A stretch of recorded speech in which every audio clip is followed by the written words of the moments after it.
الحمدللہ رب العالمین والصلاة والسلام علی سید المرسلین وعلی آلہ وصحبہ اجمعین ومن تبعہم بإحسان الی یوم الدین۔ اعوذ باللہ من الشیطان الرجیم، بسم اللہ الرحمن الرحیم۔ وما ينطق عن الهوى ان هو الا وحی یوحی۔ محترم حاضرین، اصول السنہ کے پچھلے دو اصول اور ضابطے ہم نے امام احمد بن حنبل رحمہ اللہ کی زبانی یہ پڑھے تھے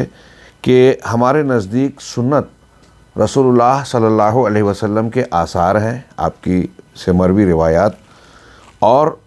اس کے بعد نمبر 5 فقرہ تھا کہ سنت قرآن کی تفسیر کرتی ہے۔ اسی کی مزید وضاحت کہ یہ سنت ہی دلائل قرآن ہے، ان پر ہم نے قدر تفصیل سے گفتگو کی، اور یہی بات آگے بڑھتے ہوئے امام احمد کے یہ الفاظ قابل ملاحظہ بڑے جاندار اور شاندار ہیں،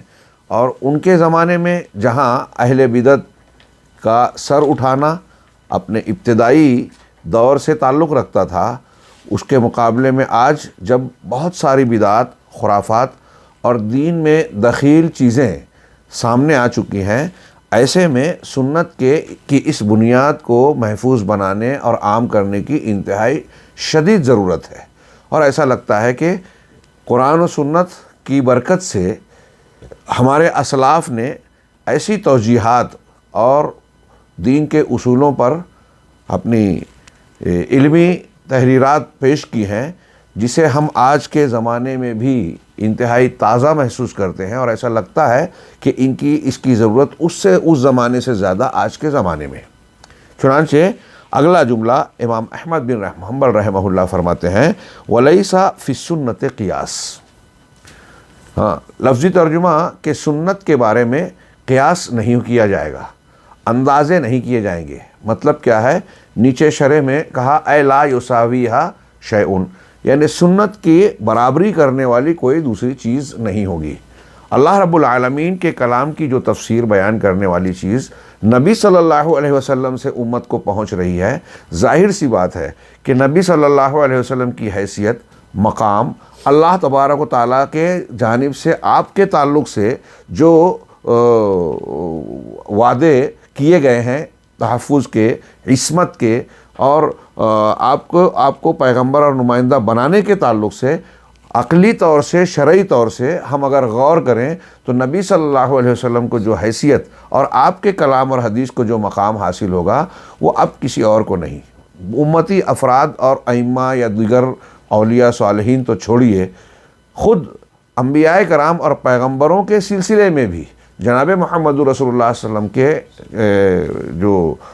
بعثت کے بعد آپ کو جو حیثیت، مقام اور آپ کی شریعت کا جو پیریڈ اللہ تعالیٰ نے مقرر کیا، آپ سے پہلی شریعتوں کو اور آپ سے پہلے نازل ہونے والی کتابوں کو، قرآن سے پہلے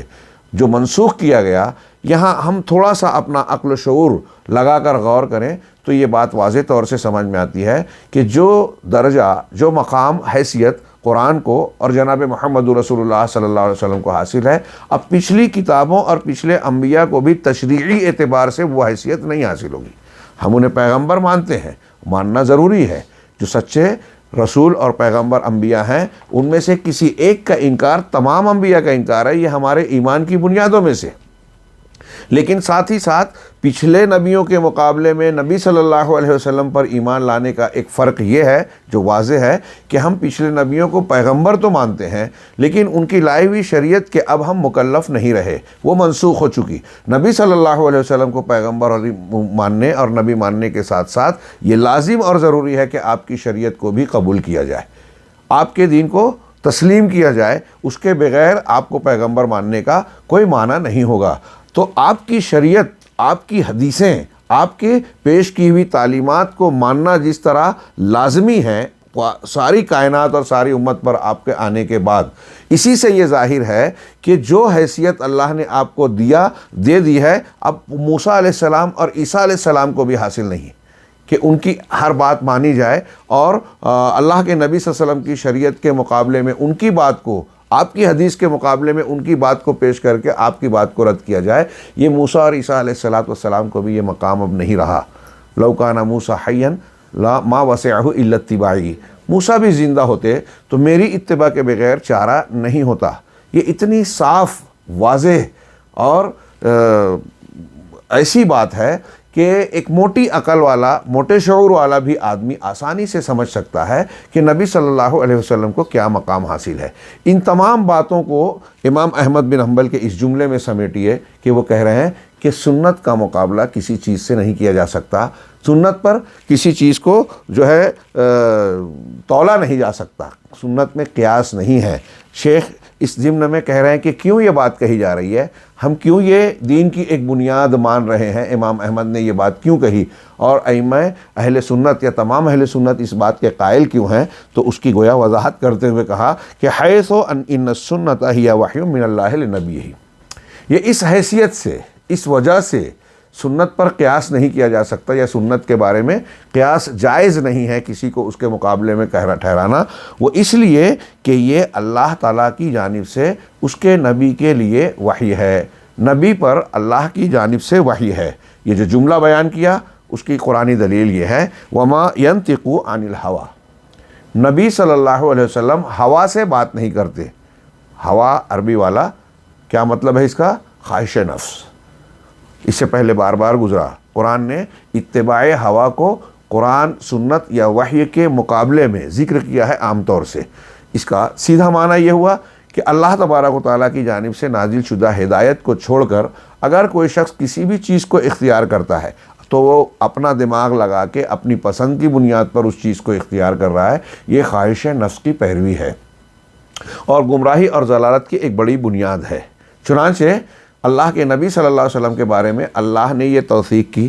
قرآن کے راوی ہیں، ان کی تعدیل کر رہا ہے رب العالمین، اور کہہ رہا ہے کہ اللہ کے نبی تمہارے پاس جو بھیجے گئے ہیں، یہ جو کچھ باتیں تمہارے سامنے پیش کر رہے ہیں یہ ان کی بات نہیں ہے،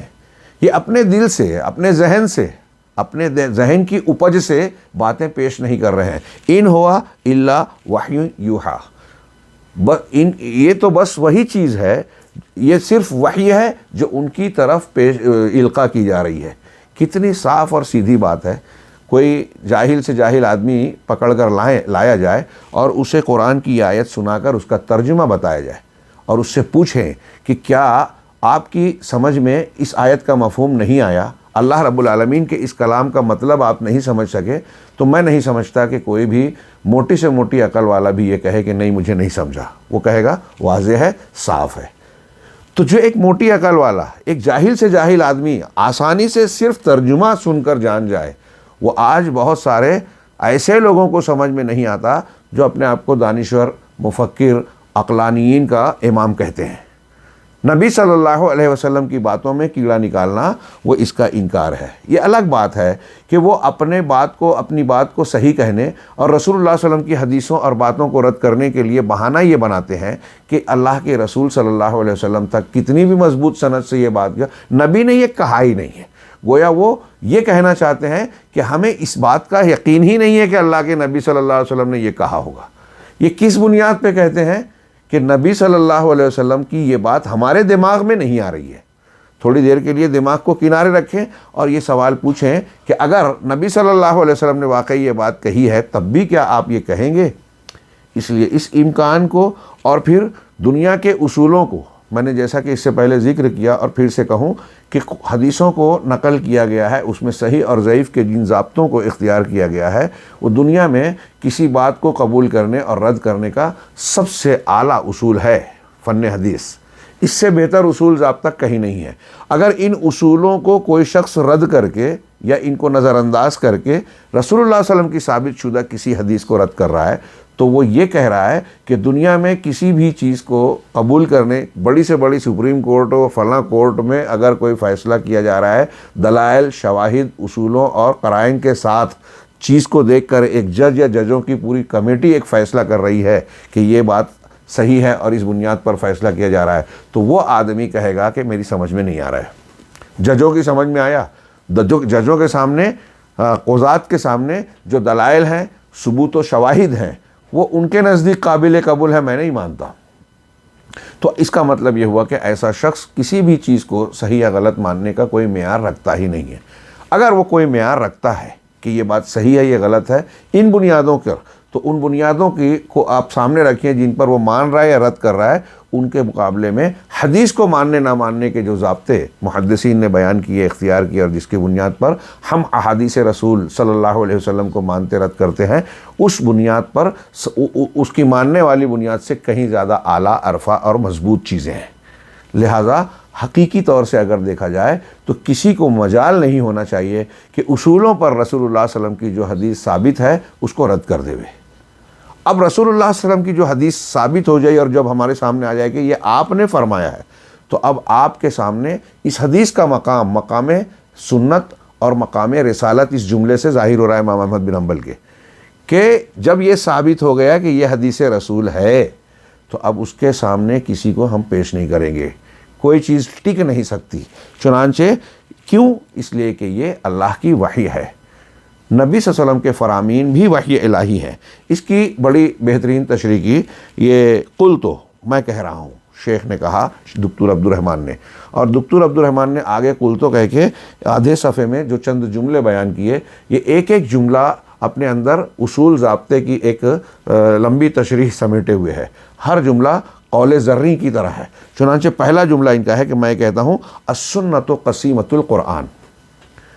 ہاں، عربی جاننے والے اس کی لذت اور اس کی معنویت کو سمجھیں گے، ترجمے میں وہ بات نہیں آئے گی کہ سنت قرآن کی قسیم ہے، یعنی کیا کہیں گے کہ سنت قرآن کی ایک قسم ہے، اس کا ایک حصہ ہے، قرآن سے جدا نہیں کیا جا سکتا اس کو۔ ایک طریقے سے قسیم قرآن کی ایک قسم جب کہا تو ہم دوسرے لفظوں میں بچوں کو پڑھتے ہیں کہ اللہ کی وحی جو نازل کی گئی ہے نبی صلی اللہ علیہ وسلم کی شریعت میں، وہ دو قسم کی ہے، دو وحی ہے۔ ایک وحی مطلوع، وہ وحی جس کی تلاوت کی جاتی ہے، وہ قرآن عظیم ہے۔ ایک وحی غیر مطلوع، وہ وحی جو نبی صلی اللہ علیہ وسلم کی طرف وحی کی گئی ہے، وہ حدیث ہے۔ قرآن کی تلاوت عبادت ہے، حدیث کی اس طرح تلاوت نہیں کی جاتی۔ اور بھی کچھ فرق بیان کیا قرآن اور حدیث میں، وحی دونوں ہیں۔ تو کہا یہ وحی، اس کو قرآن، حدیث کو قرآن کی قسیم کہنے کا مطلب آگے کے جملوں سے مزید وضاحت ہو رہی ہے، جو ہم نے اس سے پہلے کے درس میں تھوڑا پڑھا اور بیان کیا کہ ثم ان علینا بیانا، کہ ہم قرآن کو نازل کر رہے ہیں، اس کے پڑھانے کی، جمع کرنے کی ذمہ داری ہماری ہے، پھر اس کے بعد اس کا بیان بھی ہمارے ذمے ہے۔ تو قرآن الفاظ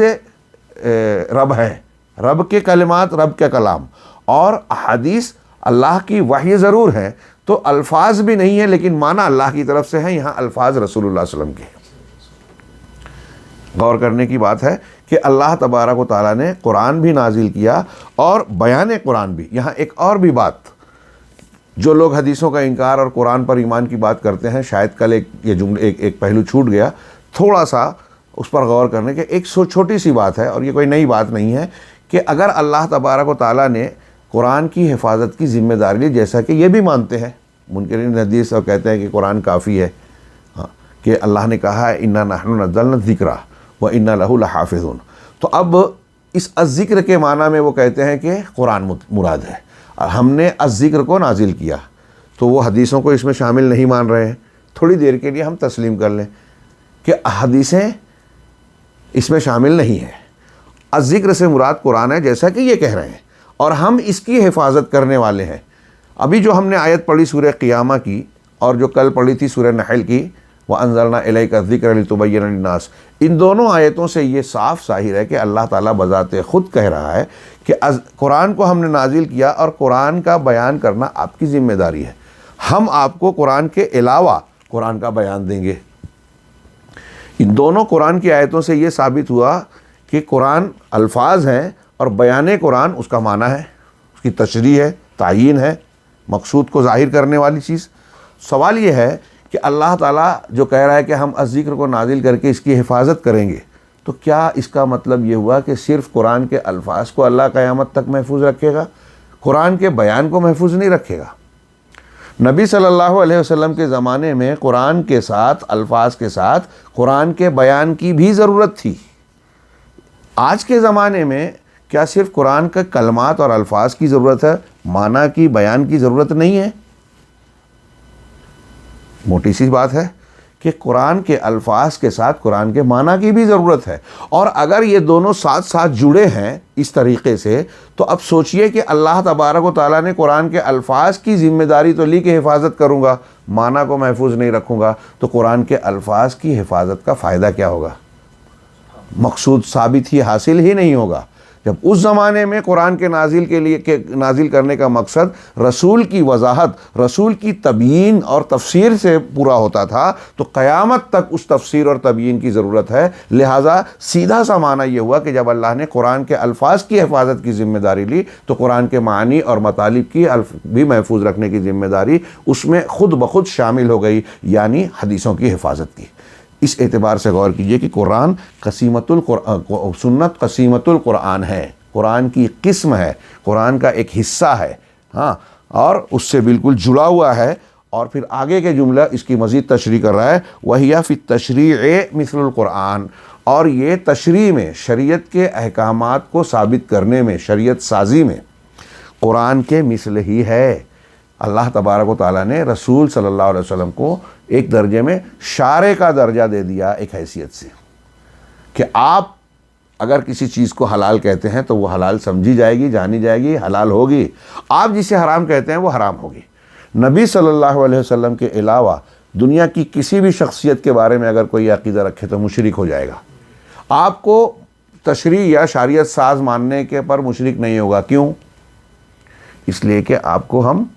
یہ مانتے ہیں کہ جو کہہ رہے ہیں، جو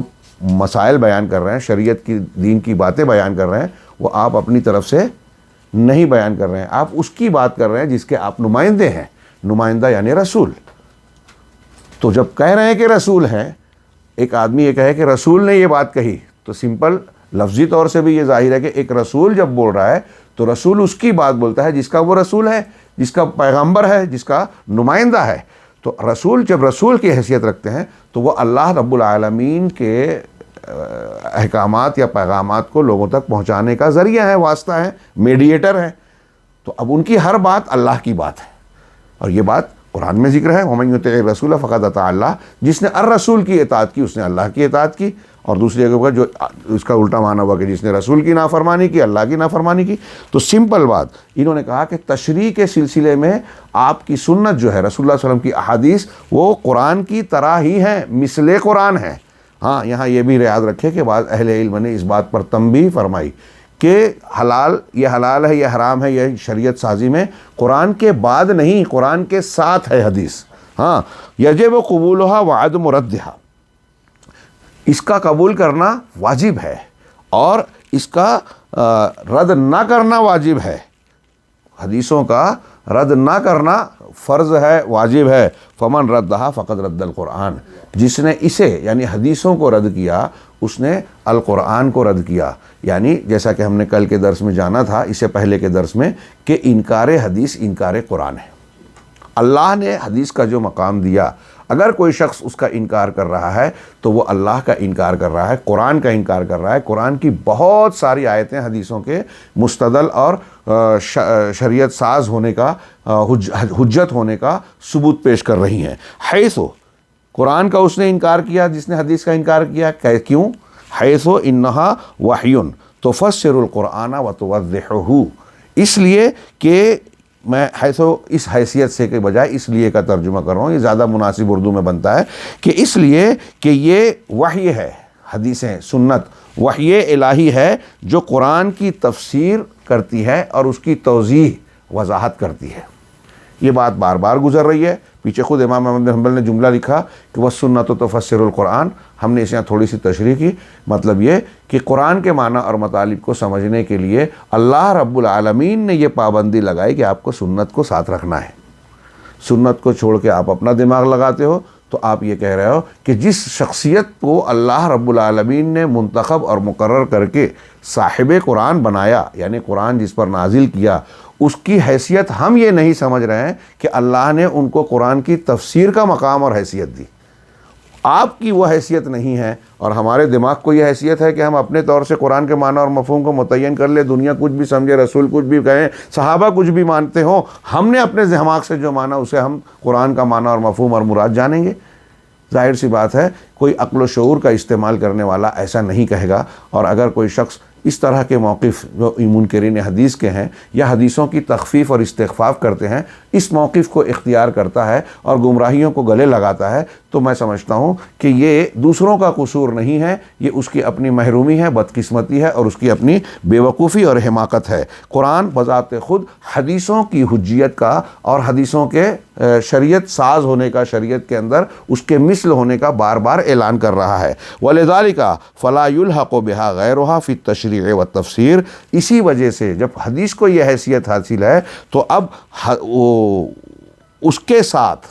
قرآن و سنت کے ساتھ کسی اور چیز کو تشریح اور تفسیر میں، معاف کیجئے سنت کے ساتھ، قرآن نہیں، قرآن کی تشریح، قرآن تشریح میں اور قرآن کی تفسیر کے سلسلے میں حدیث کے ساتھ کسی اور کو نہیں ملایا جائے گا۔ یہ گویا امام احمد کا جو جملہ ہم نے پڑھا، جس کی تشریح پڑھ رہے ہیں، اس کی تشریح، اس کا معنی ہو رہا ہے واضح کہ قرآن کے معاملے، حدیث کے معاملے میں سنت کے بارے میں قیاس نہیں چلے گا۔ کیا مطلب؟ اس کے برابری کوئی اور چیز نہیں کر سکتی۔ اللہ کے نبی صلی اللہ علیہ وسلم کی بات جب آ جائے گی تو اب کوئی کتنا بھی درجہ رکھتا ہو، اس کی بات نبی صلی اللہ علیہ وسلم کی حدیث کے ہم پلہ اور مقابل نہیں پیش کی جا سکتی۔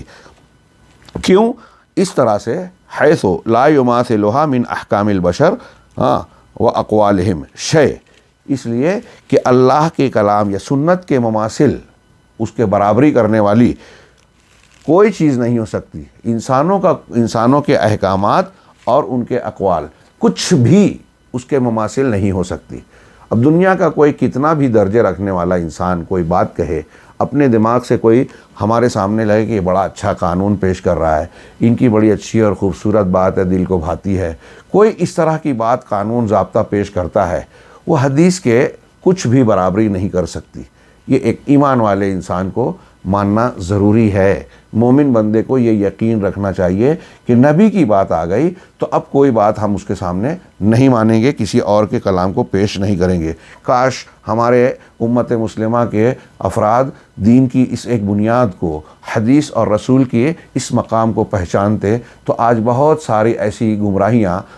بھنگ دھتورے جو قرآن و حدیث کے سامنے کھڑے ہو کر دین کا درجہ لوگوں کے ذہن و دماغ میں حاصل کی ہوئی ہیں، وہ زندہ ہی نہیں رہتی، وہ گمراہیاں ختم ہو جاتی، صفائی ہستی سے مٹ جاتی۔ لیکن لوگوں نے کسی بزرگ کو، کسی امام کو، کسی فلاں اور فلاں کو، شیخ طریقت کو وہ درجہ دے رکھا ہے کہ اللہ کے نبی صلی اللہ علیہ وسلم کی حدیث ایک طرف، اس کو بہت سے لوگ پڑھنا بھی گوارا نہیں کرتے، اور ان کو ہوا میں اڑا کر، پانی پہ چلا کر ایسا درجہ دیتے ہیں کہ جب یہ اتنے پہنچے ہوئے ہیں تو ان کی بات بھی شریعت کا درجہ رکھتی ہیں، ان کے حلال حرام کو حلال حرام مانا جاتا ہے۔ اس کے مقابلے میں اب جب ان کی خوب جو ہے تعظیم اور عقیدت دل و دماغ میں بٹھا لی گئی تو اب اللہ کے نبی صلی اللہ علیہ وسلم کی حدیثوں کو پیش کیا جائے تو کہتے ہیں کہ ہمارے بزرگ بھی بہت پہنچے ہوئے ہیں، لہٰذا حدیثوں کا معنی، مفہوم اور اس کے حقائق کو یہ ہم سے زیادہ جانتے ہیں، یہ جو جانتے ہیں وہ ہم اس پر اعتماد کرتے ہیں۔ اب وہ کھلے حدیثوں کے خلاف بھی کوئی بات کہتے ہیں تو معتقدین اسی بات کو مانتے ہیں، حدیثوں کے خلاف جانتے ہیں،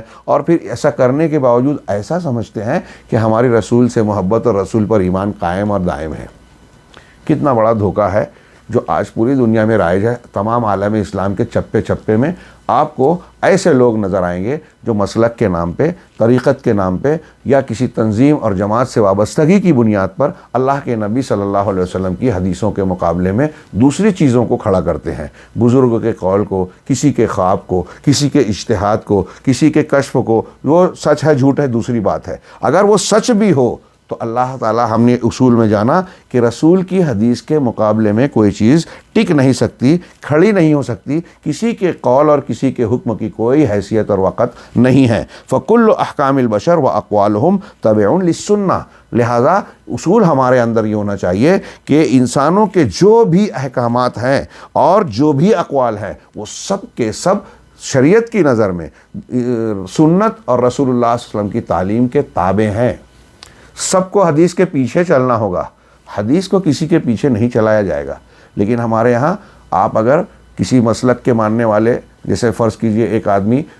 شافعی یا حنفی مسلک کی تقلید کر رہا ہے، آپ اسے کہیں کہ اللہ کے رسول کی حدیث یہ ہے تو وہ یہ پوچھے گا یا یہ سوچے گا، کہے گا کہ ٹھیک ہے یہ حدیث رسول ہے، ہم کو آپ نے بتا دی، اب ہمیں یہ دیکھنا ہے کہ ہمارے امام ابو حنیفہ اس حدیث کے بارے میں کیا کہتے ہیں۔ اب وہ قبول کرتے ہیں تو ہم قبول کریں گے، اس کا مطلب کیا ہوا کہ آپ کے نزدیک حدیث امام ابو حنیفہ کے پیچھے پیچھے چلے گی. اگر حنفی مسلک اس کی تائید کر رہا ہے تو آپ مانیں گے, حنفی مسلک اس کو نہیں مانتا تو آپ رد کر دیں گے. یہی بات صوفی صاحب, یہی بات جو ہے اخوان المسلمین کا ماننے والا اپنی تنظیم کے قاعدے اصولوں کے معاملے میں کرتا ہے. بزرگوں کی بات کو پیچھے چلنے والا اپنے بزرگوں کے پیچھے, ایک احمد رضا صاحب کا نام لیتا ہے, ان کے مسلک پر چلنے والا وہ اپنے بزرگوں کو اور احمد رضا خان صاحب کو دیکھتا ہے. سوچئے تھوڑی دیر کے لیے, پھر وہ یہ سارے طبقات اگر آپ تھیوریکل زبانی طور سے ان سے جب بات کریں تو وہ یہ کہیں گے کہ نہیں, ہم اللہ کے رسول صلی اللہ علیہ وسلم پر ایمان رکھتے ہیں, رسول سے محبت کرتے ہیں, رسول کا سب سے اونچا مقام مانتے ہیں. رسول کا اونچا مقام ماننے کا مطلب کیا ہے, یہ جو ہم پڑھ رہے ہیں اصولوں میں, کہ ان کو سب سے اونچا اور رسول کا درجہ دینے کا مطلب یہ ہے کہ اب ان کی بات آ جائے تو ان کی بات کو آپ اللہ کی بات مانیں, اور اللہ کی بات اور رسول کی بات ہے تو اب کوئی کسی کی بات ان کے سامنے ٹک نہیں سکتی. اگر کوئی شخص اس کے خلاف کوئی بات کہہ رہا ہے تو ہمارے لیے اس کی بات قابل قبول نہیں ہوگی. یہ محبت رسول اور مقام رسول اور مقام سنت کا تقاضا ہے. لوگ نہیں سمجھتے, نہیں مانتے. شیخ آگے کہہ رہے ہیں کہ جو شخص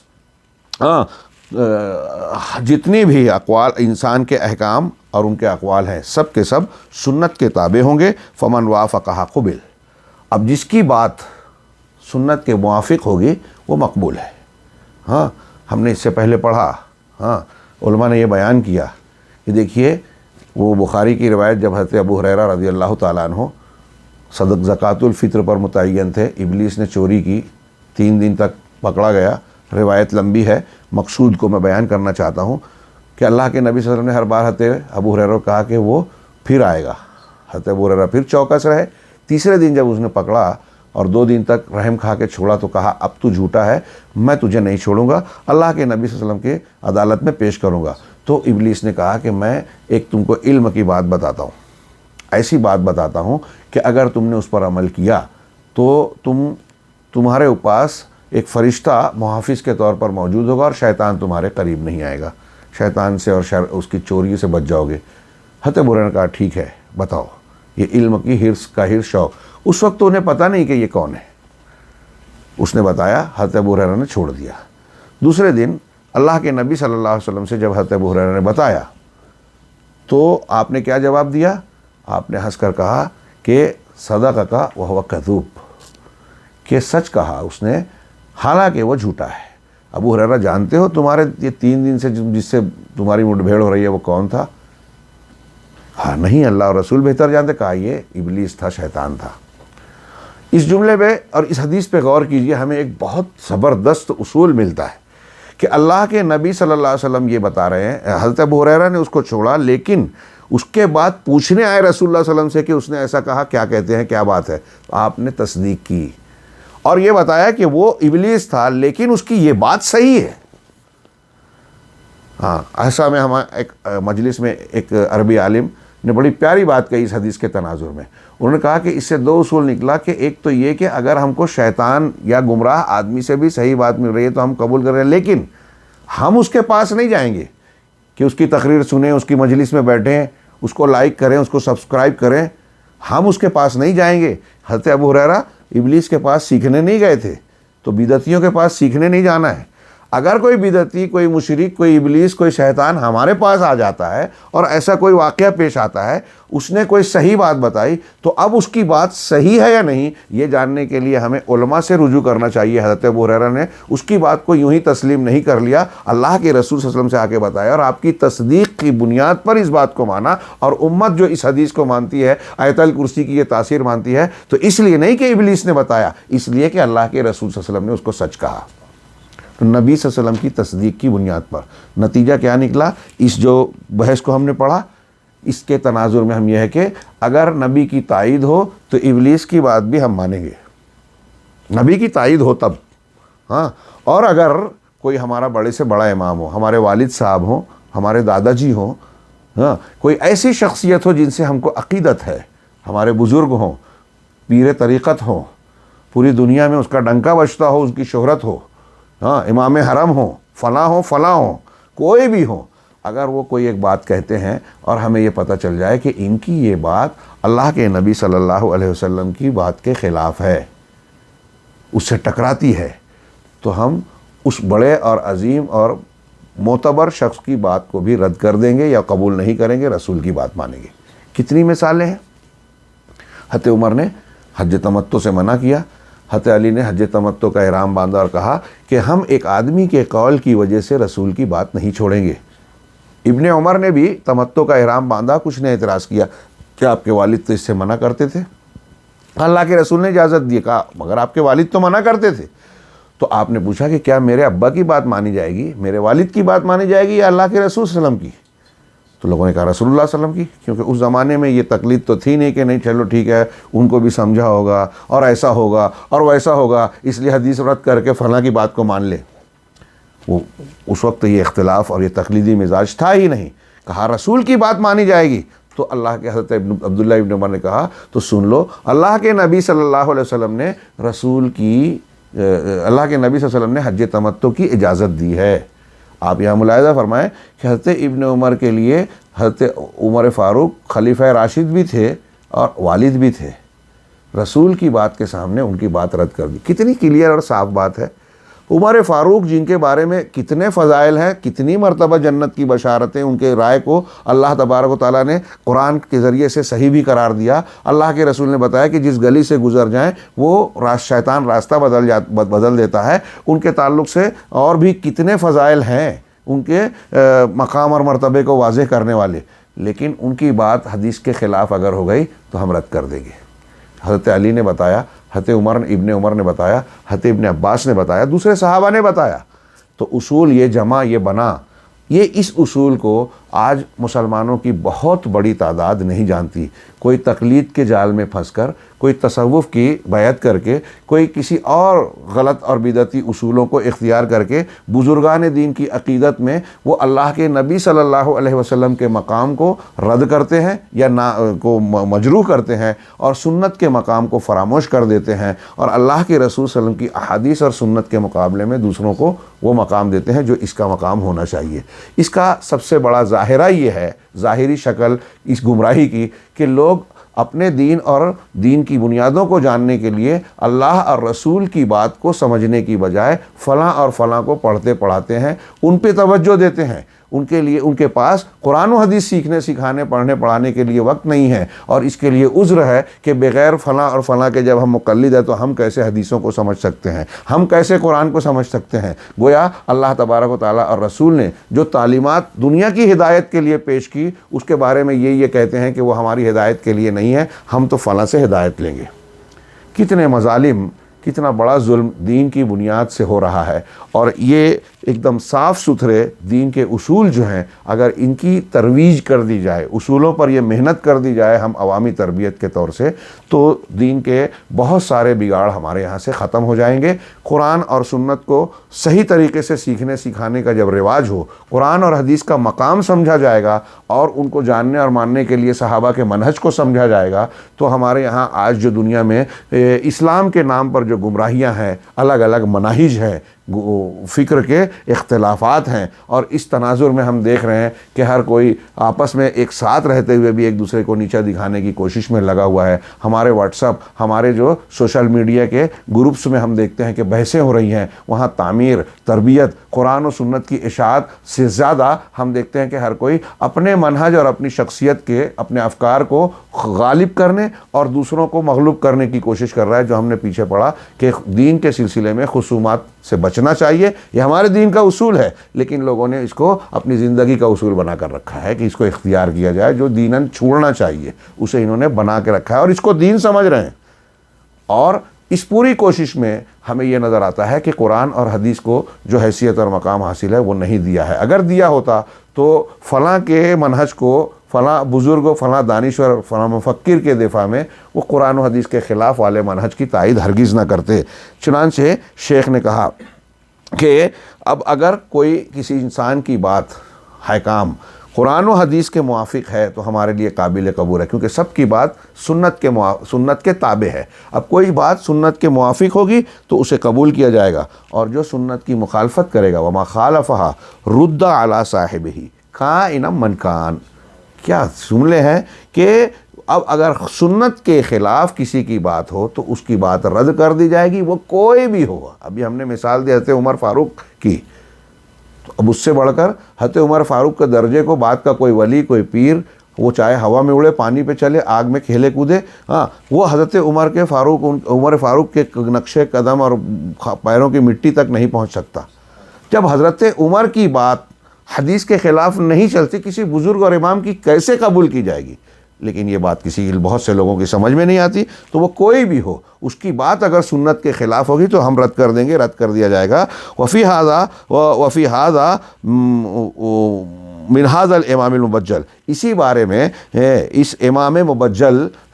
کے اس قول کے، جو یہ عبارت امام اہل سنہ احمد بن حنبل رحمہ اللہ نے کہی کہ سنت جو ہے اس کے سلسلے میں قیاس نہیں چلے گا، اس بات کو جو انہوں نے بیان کیا، تو امام احمد بن حنبل کے، امام مبجل کے اس قول میں تعظیم للسنت بحق، سچی سنت کی سچی تعظیم واضح ہے امام احمد کے اس قول میں، کہ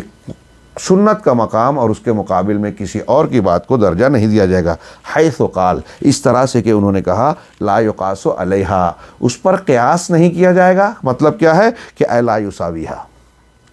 یعنی اس کا درجہ نہیں دیا جائے گا۔ ابھی آج کل یہاں مقاس یا مقیاس سائز کو، مقدار کو کہتے ہیں، تو جو سائز، جو مقدار، جو حیثیت حدیث کو حاصل ہے، وہ سائز و حیثیت و مقدار کسی اور چیز کو نہیں حاصل ہوگی۔ ولا یلحق بہا غیرہا، اور نہ ہی اس کے ساتھ کسی اور چیز کو ملایا جائے گا، یعنی سنت کے ساتھ سنت کا درجہ کسی اور چیز کو نہیں دیا جائے گا۔ من جمیع اقوال اہل الارض و احکامہم و تشریعاتہم،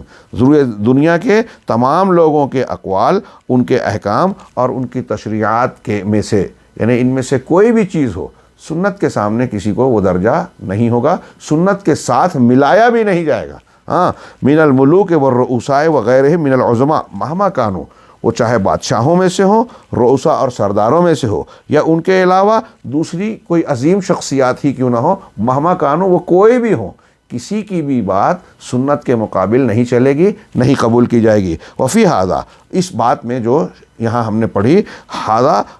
من ھذا الامام، اس بات میں اس امام یعنی امام احمد کی طرف سے، رحمہ اللہ کی طرف سے،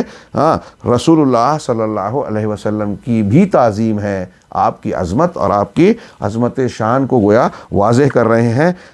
کہ آپ کا جو ہے مقام اور حیثیت ہے وہ کسی اور کو حاصل نہیں ہے۔ ہمارے یہاں لوگ بعض حدیثوں کو جب ہم پیش کرتے ہیں تو وہ سوال اٹھاتے ہیں کہ ارے ہمارے امام کو نہیں سمجھا کیا، فلاں کو نہیں سمجھا کیا، آپ کو سمجھا؟ تو وہاں سیدھا سوال یہ کرنا چاہیے کہ آپ کے امام کو زیادہ سمجھا یا رسول اللہ صلی اللہ علیہ وسلم کو زیادہ سمجھا؟ حدیثوں کے تعلق سے دماغ لگاتے ہیں، کہ ایسا کرنے سے اس کا نقصان ہے، ویسا کرنے، تو گویا آپ اس قسم کی باتیں، جیسے مغرب کی اذان اور اقامت کے درمیان سنت ہے۔ ہمارے ہاں کچھ لوگ جو حنفی مسلک کے تحت اس کو نہیں ماننا چاہتے، وہ کہتے ہیں کہ ایسا کرنے سے فرض کی اہمیت گھٹتی ہے، کیونکہ مغرب کا وقت بہت تنگ ہوتا ہے۔ اب اللہ کے رسول صلی اللہ علیہ وسلم نے عملاً بھی کیا سنت پر، اس عمل قولاً بھی فرمایا، اور اللہ کے رسول صلی اللہ علیہ وسلم کے صحابہ نے آپ کے سامنے وہ 2 رکعت سنت پڑھی، یہ بخاری اور دوسری حدیث کی کتابوں میں موجود ہے روایتیں۔ اگر رسول اللہ صلی اللہ علیہ وسلم سے یہ ثابت ہے، اور اس کے بعد ایک مسلمان بندہ یہ کہے کہ یہ سنت پڑھنے سے فرض کی اہمیت گھٹتی ہے، تو وہ کیا کہہ رہا ہے دوسرے لفظوں میں، کہ آپ کو وہ بات سمجھ میں آ گئی جو محمد رسول اللہ صلی اللہ علیہ وسلم کی سمجھ میں نہیں آئی۔ کیا اس میں اللہ کے رسول صلی اللہ علیہ وسلم کی تعظیم، عزت یا سنت کی عزت ہے؟ ہرگز نہیں۔ اس طرح کا سوچنے کا مزاج آج ہم کو بہت سارے مسلمانوں میں ملے گا، کہ ہاں ٹھیک ہے، ابھی ایک صاحب کہ بھائی نماز میں یہ انگلی ہلانا، اس سے بازو والے کو ڈسٹرب ہوتا ہے،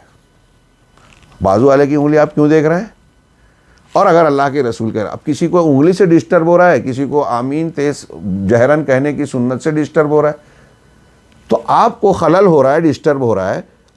یہ اللہ کے رسول صلی اللہ علیہ وسلم کو نہیں سمجھا تھا، آپ کی سمجھ میں آیا؟ ہم دوسرے جوابات کے مقابلے میں سب سے پہلا سوال یہ ہے کہ آپ زیادہ عقل والے ہیں یا رسول اللہ صلی اللہ علیہ وسلم عقل والے تھے؟ آپ کی بات زیادہ محفوظ، گہری، دور اندیشی پر مبنی ہے، یا اللہ اور رسول کی بات؟ حکمت والی ذات کون ہے؟ ہر اعتبار سے آپ غور کیجئے، اگر اس طریقے سے آدمی رسول کے مقام کو حقیقت میں سوچ کر غور کرے گا تو اپنی عقل کو پیچھے ڈالے گا اور کہے گا جیسے حضرت علی نے کہا تھا کہ لو کان الدین بالرأی لکان اسفل الخف اولا بالمسح من اعلیٰ، ہو کہ اگر دین کا معاملہ دار و مدار رائے اور عقل پہ ہوتا تو موزے کے نچلے حصے کا مسح زیادہ لائق ہوتا اوپری حصے کے مقابلے میں، کیونکہ گرد و غبار نیچے لگتا ہے، لیکن اللہ کے رسول صلی اللہ علیہ وسلم کو میں نے اوپر کے اس حصے پر مسح کرتے دیکھا ہے اور حکم دیا ہے، لہٰذا وہی قابل مسح ہے، اسی کی اتباع کی جائے گی۔ نبی صلی اللہ علیہ وسلم کا یہ ارشاد بھی اس سلسلے میں حرف آخر اور فیصلہ کن ہے۔ آپ نے فرمایا الا انی اوتیت القرآن ومثلہ معہ، کہ الا سن لو مجھے قرآن بھی دیا گیا ہے۔ اب قرآن کی کیا حیثیت ہے؟ اللہ کے کلام کی۔ منکرین حدیث اور حدیثوں کا انکار کرنے والے یا وہ حدیثوں کی اس کی تخفیف کر کے اپنی عقل لگانے والے غور کریں اس فرمان پہ کہ قرآن بھی دیا گیا ہے اور قرآن کے مثل، غور کرنے کی بات ہے، قرآن کے مثل اس کے علاوہ اور بھی دیا گیا ہے۔ مثل قرآن ہے حدیث، قرآن کے بعد نہیں ہے۔ بعض اعتبار سے لوگ فرق کرتے ہیں قرآن و حدیث میں، جیسے مطلوب غیر مطلوب میں نے کیا، لیکن حلال حرام قرار دینے میں، شریعت کو ثابت کرنے میں، عبادات کو ثابت کرنے میں قرآن اور حدیث دونوں برابر ہے۔ یہ اچھی طرح دماغ میں بٹھائیں۔ اور یہاں کہہ رہا ہے وَمِثْلَهُ مَعَهُ، قرآن کے ساتھ مجھے اس کے مثل، اس کے ساتھ اور بھی چیز دی گئی ہے۔ اور فَالسُّنَّةُ أَصْلٌ كَالْقُرْآن، ان تمام معروضات کا نتیجہ یہ نکلا کہ سنت بھی قرآن کی طرح دین کی اصل ہے۔ ہاں، اور تمام اہل سنت جو اہل حق ہیں ان کے یہاں یہ متفق علیہ بات ہے کہ دین کی دو بنیادیں اور مرجع قرآن اور حدیث ہے۔ بعض حیثیتوں سے دونوں ایک ہیں، ایک درجہ رکھتے ہیں، بعض حیثیتوں سے دونوں ایک درجہ رکھتے ہیں حلال حرام شرعی احکامات کو ثابت کرنے میں۔ یہ امام احمد بن حنبل کے اس قول کی مختصر سی تشریح ہے جو انہوں نے فرمایا وَلَيْسَ فِي السُّنَّةِ قِيَاسٌ۔ ہاں، اس کے بعد اگلا جملہ کہ اس سنت کے لیے مثالیں بیان نہیں کی جائے گی، اس جملے اور اس کی معنویت کو انشاءاللہ ہم اگلے درس میں دیکھیں گے۔ اللہ تبارک و تعالی ہمیں خیر کی توفیق دے، دین کی بنیادوں اور پورے دین کو سمجھ کر اپنی طاقت کے مطابق اس پر عمل کی توفیق دے اور اس کی برکت سے دنیا اور آخرت میں کامیابی سے نوازے۔ وآخر دعوانا ان الحمد للہ رب العالمین وصلی اللہ علیہ نبینا محمد۔